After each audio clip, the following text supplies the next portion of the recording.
नमस्कार छात्रों, एक बार फिर से बीपीएससी के स्पेशल सेशन में आपका स्वागत है। यहाँ हम बात करेंगे जो मॉडर्न हिस्ट्री में रिपीटेड क्वेश्चन आते हैं बार बार बीपीएससी में क्या है या फिर पीसीएस में जो भी एग्जाम होते हैं उनमें रिपीटेड क्वेश्चन बहुत आते हैं। जो स्टेट पीसीएस होते हैं, स्टेट के एग्जाम होते हैं, उसमें क्वेश्चन बार बार रिपीट होते हैं। उसी क्रम में हमने ये सीरीज बनाया हुआ है। इससे पहले भी हम एक वीडियो अपलोड कर चुके हैं, तो उसको भी आप जाकर देख लीजिए, लिंक आपको डिस्क्रिप्शन बॉक्स में मिलेगी। यहाँ हम फर्स्ट क्वेश्चन देखते हैं। कांग्रेस ने स्वराज प्रस्ताव वर्ष 1905 में पारित किया। प्रस्ताव का उद्देश्य क्या था? ये क्वेश्चन भी बहुत बार बीपीएससी में रिपीट होता है। तो यहाँ आपका करेक्ट आंसर हो जाएगा स्वशासन सुनिश्चित करना, सेल्फ गवर्नेंस। डिस्क्रिप्शन हम यहाँ दिए हुए हैं, छोटे छोटे डिस्क्रिप्शन हैं, तो आप इनका नोट्स बना सकते हैं या फिर ऐसे भी याद रख सकते हैं। कांग्रेस ने स्वराज संबंधी प्रस्ताव सर्वप्रथम 1905 में बनारस अधिवेशन में चर्चा की और 1906 में कलकत्ता के अधिवेशन में प्रस्ताव पारित किया। तो ये इंपॉर्टेंट फैक्ट्स हैं। ऐसे हम छोटे छोटे डिस्क्रिप्शन आपको प्रोवाइड कराए हैं, तो उसको आप देख सकते हैं, लिख सकते हैं। नेक्स्ट क्वेश्चन बढ़ते हैं। 20वीं सदी के प्रारंभ में, यहाँ पेंसिल का कलर चेंज करते हैं हम। 20वीं सदी के प्रारंभ में कांग्रेस में विभाजन की प्रक्रिया शुरू हुई। ये भी क्वेश्चन रिपीटेड क्वेश्चन है। तो यहाँ पर आपका जो करेक्ट आंसर होगा, यहाँ देखते हैं इसके डिस्क्रिप्शन में। 20वीं सदी के प्रारंभिक वर्षों में कांग्रेस के विभाजन के प्रमुख कारण में नरमपंथी। अब देखिए कांग्रेस का विभाजन हुआ क्यों। कांग्रेस के विभाजन में नरमपंथियों और गर्मपंथियों के बीच में जो सूरत में विभाजन हुआ था कांग्रेस का, उसके बारे में चर्चा चल रही है। यहाँ पर आपके पास विकल्प हैं: कांग्रेस आंदोलन की रणनीतियों पर, कांग्रेस के आंदोलन के उद्देश्यों पर, कांग्रेस के आंदोलन में लोगों की भागीदारी पर और उपर्युक्त सभी। तो यहाँ पर जो नरमपंथी थे वो चाहते थे कि, नरमपंथी के बारे में आप जानते ही होंगे कि वो हिंसक प्रवृत्ति की नहीं चाहते थे। वो चाहते थे कि ये बंगाल में ही सीमित रहे, पूरे देश में ना फैले और शांतिपूर्ण तरीके से हो, या फिर जो संवैधानिक तरीका है, जो उसका कानूनी तरीका हो, उसके तरीके से हो। लेकिन गर्मपंथी लोग जो थे, शामिल थे, उसमें उनको ये था, जैसे लाल बाल पाल थे, उनमें यह था कि मांगने से, याचना करने से, प्रार्थना पत्र देने से कुछ भी नहीं होने वाला है। उस समय क्या होता था, नरमपंथी भारत में याचना पत्र देते थे, प्रार्थना पत्र देते थे, यहाँ तक कि लंदन में भी जाकर प्रार्थना पत्र देते थे। लंदन के लोगों से बताते थे कि देखिए वहाँ पर लोकतंत्र का कितना ज़्यादा नुकसान हो रहा है, लोकतंत्र की कितनी ज़्यादा हत्या हो रही है। तो लेकिन इतने प्रार्थना पत्र में कुछ भी नहीं होता था और वहाँ की गवर्नमेंट बिल्कुल भी ध्यान नहीं देती थी। तो इसलिए कांग्रेस में विभाजन हो गया। तो यहाँ पर आपको जो करेक्ट आंसर होगा डी होगा। इसमें सारे आपके जो ऑप्शन हैं उन्हीं बातों को, उन्हीं मुद्दों को लेकर विवाद उत्पन्न हुआ था। डिस्क्रिप्शन आप पढ़ सकते हैं, डिस्क्रिप्शन हमने दिया हुआ है इसमें। और यहाँ पर ये इंपॉर्टेंट टॉपिक है, 1907 में कांग्रेस के सूरत के अधिवेशन में कांग्रेस का विभाजन हुआ था। चलिए आगे बढ़ते हैं। बंगाल विभाजन की घोषणा कब की गई थी? तो बंगाल, ये डेट बहुत इंपॉर्टेंट है, इसको आपको जरूर याद रखना चाहिए। अब डेट में देखिए 2-3 तरह का मैटर है, तो हम डिस्क्रिप्शन में आपको बताते हैं। बंगाल विभाजन का प्रस्ताव 3 दिसंबर 1903 को पारित हुआ था, ये एक इंपॉर्टेंट डेट है। औपचारिक घोषणा 20 जुलाई को की गई थी, ये भी एक इम्पॉर्टेंट डेट है। और बंगाल प्रेसिडेंट्स में फैल रहे राष्ट्रवाद को विभाजित करना इसका उद्देश्य था, तो उद्देश्य भी कई बार पूछा जाता है। और बंगाल विभाजन 16 अक्टूबर 1905 को प्रभावी हुआ। तो ये 3 डेट्स आपके पास हैं, इनको आप एकदम कंठस्थ करके रखिए, क्योंकि इन्हीं 3 डेट्स में कोई एक डेट पूछ ली जाती है। तो यहाँ पर जो आपका करेक्ट आंसर हो जाएगा वो ए हो जाएगा, जिसमें कि 20 जुलाई हो जाएगा। यहाँ 19 जुलाई पब्लिश है, इसको 20 जुलाई कर लेते हैं, 20 जुलाई हो जाएगा। नेक्स्ट देखते हैं 4th नंबर, मॉन्टेग्यू चेम्सफोर्ड की रिपोर्ट कब आई थी? तो यहाँ पर ये मॉन्टेग्यू चेम्सफोर्ड रिपोर्ट जो 1919 का जो भारत शासन अधिनियम, भारत सरकार अधिनियम था, उसका आधार बनी थी। तो यहाँ पर आपको जो करेक्ट आंसर हो जाएगा बी हो जाएगा।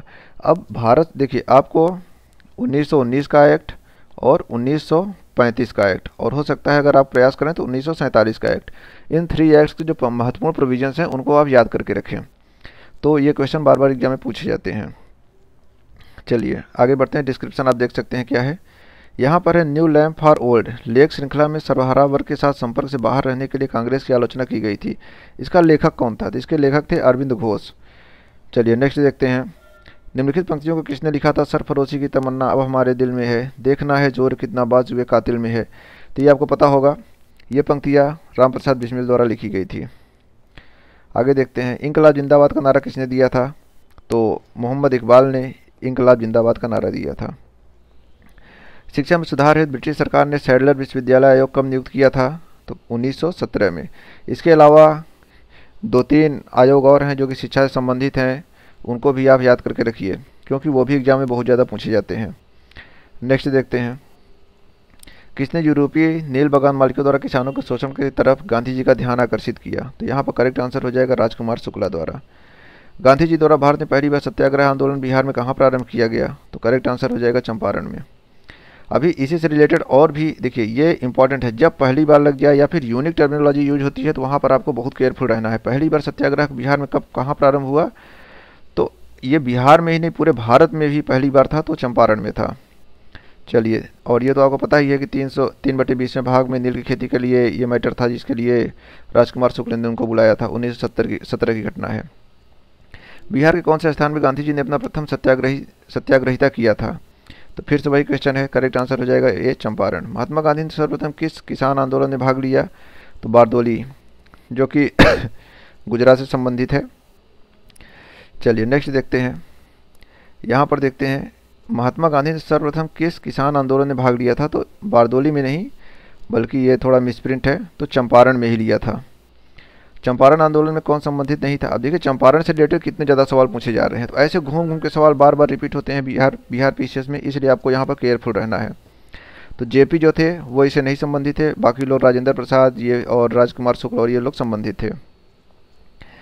चलिए बाकी यहाँ आप देख सकते हैं डिस्क्रिप्शन में। रोलेट एक्ट भारत में कब लागू किया गया था, तो करेक्ट आंसर आपका हो जाएगा 1919 में। अब यहाँ पर आप थोड़ी सी इसका डिस्क्रिप्शन में देख लीजिएगा कि सरकार में 1919 में सिडनी रोलेट में अध्यक्षता की थी। अब यहाँ पर क्या था, जो ये अध्यक्षता मतलब कि समिति बनाई गई थी, भारतीयों को बहुत ज़्यादा उम्मीद थी कि जब प्रथम विश्व युद्ध खत्म होगा, और गांधी जी ने उस समय भारतीयों को प्रोत्साहित भी किया था कि अंग्रेजी सेना में शामिल होने के लिए, लेकिन अंग्रेज़ों ने यहाँ सिडनी रोलेट की अध्यक्षता में एक समिति बनाया, और वहाँ पर जो डिसीजन आया रोलेट एक्ट के रूप में, जिसको काला कानून भी कहा गया, बहुत ही ख़राब डिसीजन लिए गए, जिससे भारतीय बहुत ज़्यादा दुखी हुए। तो उसी के विरोध में फिर आगे चल के जलियांवाला बाग कांड और बहुत सारी घटनाएं हुई। तो ये इंपॉर्टेंट घटना है, इसको आप याद करके रखिएगा। अब देखिए जलियांवाला बाग प्रदर्शन के लिए लोग क्यों जमा हुए थे, तो यहाँ पर किचलू और सत्यपाल को बंदी बनाने के विरोध में, करेक्ट आंसर भी हो जाएगा। ये सब बिहार में बार बार प्रश्न पूछे जाते हैं। रविन्द्रनाथ टैगोर ने अपनी नाइटहुड की उपाधि क्यों वापस कर दी थी, तो यहाँ पर आपका जो करेक्ट आंसर हो जाएगा, देखिए यहाँ पर सविनय अवज्ञा आंदोलन का क्रूर दमन, भगत सिंह को फांसी देना, जलियांवाला बाग हत्याकांड, चौरी चौरा की घटना, या फिर ई ऑप्शन एक बहुत ज़्यादा आपको परेशान कर सकता है। तो यहाँ पर जो आपका करेक्ट आंसर हो जाएगा वो जलियांवाला बाग हत्याकांड की वजह से रविन्द्रनाथ टैगोर ने अपनी नाइटहुड की उपाधि वापस कर दी थी। नेक्स्ट देखते हैं 70 नंबर का क्वेश्चन। वर्ष 1919 में भारतीय इतिहास से संबंधित हैं, भारतीय इतिहास में किस संबंधित है, तो जलियांवाला बाग त्रासदी की वजह से। देखिए चंपारण वाले से कितने घुमा घुमा के सवाल पूछे गए, और जलियांवाला बाग से कितने ज़्यादा सवाल पूछे जा रहे हैं घुमा घुमा के बार बार। यहाँ पर देखिए महात्मा गांधी ने खिलाफत आंदोलन का समर्थन क्यों किया। यहाँ पर देखिए खिलाफत आंदोलन में ये था कि बहुत ज़्यादा जो कांग्रेस के मेंबर्स थे वो खिलाफत आंदोलन का विरोध कर रहे थे, जिसमें तिलक भी बाद में शामिल थे। ये कहा जा रहा था कि इस आंदोलन में या फिर कांग्रेस के इसमें धर्म को बीच में नहीं लाना चाहिए, धार्मिक व्यवस्था होने से बहुत ज़्यादा बाद में दिक्कत खड़ी हो सकती है, और उससे कुछ ज़्यादा परिणाम भी हुए खिलाफत आंदोलन, जैसे कि जब कांग्रेस ने खिलाफत आंदोलन मुस्लिमों को ज्वाइन किया। हालांकि अंग्रेज़ों की ये भ्रम दूर हो गया, क्योंकि 1919 में जब ये अलग से प्रतिनिधित्व दे रहे थे या अलग से चुनाव करा रहे थे, तो वहाँ पर बहुत ज़्यादा मुसलमानों को हिंदुओं से अलग करने की बात की गई थी। लेकिन एक बार खिलाफत आंदोलन ने अंग्रेज़ों को फिर से परेशान कर दिया, और अंग्रेज ये जान गए कि अभी भी हिंदू मुस्लिम एकजुट हैं। तो यहाँ पर जो करेक्ट आंसर हो जाएगा आपका बी हो जाएगा, गांधी जी अंग्रेज़ों के खिलाफ आंदोलन में भारतीय मुसलमानों का सहयोग चाहते थे।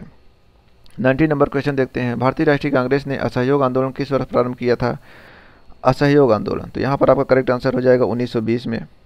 बाद में यह आंदोलन स्थगित कर दिया गया था, अचानक गांधी जी को जेल जाना पड़ा था। फिर उसके बाद गांधी जी की तबीयत खराब होने से उनको बाहर लाया गया, उसके बाद बेलगाम अधिवेशन हुआ, और कुछ महत्वपूर्ण घटनाएं हुई, उनको भी आप देख लीजिएगा। अभी यहाँ पर ये बहुत ही फटाफट वीडियो है, इसलिए यहाँ पर ज़्यादा डिस्क्रिप्शन नहीं दे रहे हैं, सिर्फ बातों को बता रहे हैं। जितने बातों को हम बोल रहे हैं आप उनको गूगल कर लीजिएगा, या फिर किसी भी बुक्स में या फिर स्पेक्ट्रम की बुक में आप खोल लीजिएगा, आपको आराम से मिल जाएंगी चीज़ें, लेकिन क्वेश्चन बार बार रिपीट होते हैं वहीं से। चलिए अब देखिए, जैसे ये खिलाफत असहयोग आंदोलन की बात थी, तो असहयोग आंदोलन के बाद कुछ महत्वपूर्ण घटनाएं हुई, जैसे स्वराज पार्टी का गठन हुआ। तो स्वराज पार्टी का गठन क्यों हुआ, फिर गांधी जी को अध्यक्ष बनाया गया, स्वराज पार्टी को मान्यता दी गई, कांग्रेस के अंदर ही स्वराज पार्टी ने काम किया। तो ऐसे प्रश्न पूछे जाते हैं कई बार। उसके बाद गांधी जी सक्रिय राजनीति से संन्यास लेते हैं, फिर क्रांतिकारियों का युग आता है, जिसमें भगत सिंह, चंद्रशेखर आज़ाद, इन सब क्रांतिकारियों ने अपना हिंदुस्तान रिपब्लिक एसोसिएशन इन सब बना कर कुछ 4-5 सालों तक काम किया, फिर गांधी जी की वापसी होती है। तो ये सब घटनाक्रम है, इसको आप याद रखिएगा। 20 नंबर क्वेश्चन देखते हैं। गांधी जी ने असहयोग आंदोलन कब प्रारंभ किया था, तो 1920 में प्रारंभ किया था। देखिए ऐसे क्वेश्चन बार बार रिपीट हो रहे हैं असहयोग आंदोलन पे। किस क्षेत्र में राहुल सांकृत्याल 1920 में असहयोग आंदोलन में सक्रिय थे, किस क्षेत्र में, तो यहाँ पर आपका करेक्ट आंसर हो जाएगा छपरा में छपरा में। 22 नंबर क्वेश्चन देखते हैं। 1920-22 के असहयोग आंदोलन के दौरान बिहार में प्रचलित मान्यताओं में से एक यह थी कि उनकी जीत होगी क्योंकि गांधी जी, ये स्टेटमेंट वाइज क्वेश्चन है, इसको आप देख सकते हैं। तो यहाँ पर जो आपका करेक्ट आंसर हो जाएगा वो सी हो जाएगा। अंग्रेजों को हराने का तरीका पता था। असहयोग आंदोलन के दौरान बिहार में प्रचलित मान्यताओं में से एक यह थी कि उनकी जीत होगी। गांधी जी से अंग्रेजी सरकार बहुत ज़्यादा परेशान थी। लगातार गांधी जी के स्ट्रेटजी को, क्योंकि गांधी जी एकदम हिंसक प्रवृत्ति के नहीं थे, तो अंग्रेज हिंसा करने पे ही कुछ न कुछ कानून का सामना करते थे और उसके हिसाब से भारतीयों को सजा देते थे। लेकिन गांधी जी अहिंसक प्रवृत्ति के थे, इसलिए बार बार अंग्रेजों की हार होती थी। 23 नंबर का क्वेश्चन देखते हैं। 1921 में मोपला विद्रोह कहाँ हुआ था? 1921 में मोपला विद्रोह यहाँ पर देखिए केरल में हुआ था। इसकी थोड़ी सी हिस्ट्री बता देते हैं आपको। मोपला विद्रोह में क्या था कि मोपला किसान थे और यहाँ पर हिंदू जमींदार थे। तो इसको भी लेकर अंग्रेज़ों ने काफ़ी ज़्यादा इसका प्रचार प्रसार किया कि हिंदू जमींदार मुसलमानों पर अत्याचार कर रहे हैं, तो मुसलमानों को बांटने की राजनीति, जबकि वहाँ पर मैटर दूसरा था। देश वाइज ऐसा कुछ मामला नहीं था, लेकिन अंग्रेज़ इसको देश वाइज फैलाना चाहते थे। तो ये एक दुखद घटना थी, बाद में इसको सही कर लिया गया। 24 नंबर का क्वेश्चन देखते हैं। किस घटना के कारण गांधी जी ने सहयोग आंदोलन वापस ले लिया था? तो चौरी चौरा कांड के कारण। चौरी चौरा कांड हुआ था। देखिए एक काकोरी कांड भी हुआ था जिसका नाम बदल के अब काकोरी एक्शन डे रख दिया गया है, तो ये भी परीक्षा में प्रश्न पूछा जा सकता है। और चौरी चौरा कांड हुआ था।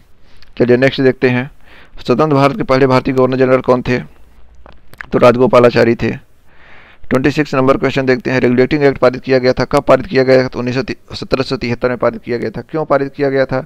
क्योंकि फ्रेंड्स अंग्रेजी सरकार और कंपनी, इसके बीच में कॉन्ट्रैक्ट रहता था और कंपनी ने ऐसा द्वैत शासन बना रखा था कि अंग्रेजी सरकार को ज़्यादा पता नहीं चल पाता था। ये लोग अंदर अंदर ही काम करते थे और अपना बिजनेस खुद ज़्यादा बढ़ावा देते थे। अंग्रेजी सरकार को कोई फ़ायदा नहीं होता था। तो अंग्रेजी सरकार ने अपना वर्चस्व बनाए रखने के लिए, अपना कब्जा बनाए रखने के लिए, या फिर कह सकते हैं अपना कानून लागू करने के लिए रेगुलेटिंग एक्ट पारित किया, जिसके तहत कंपनी पर कुछ जोर कसा गया।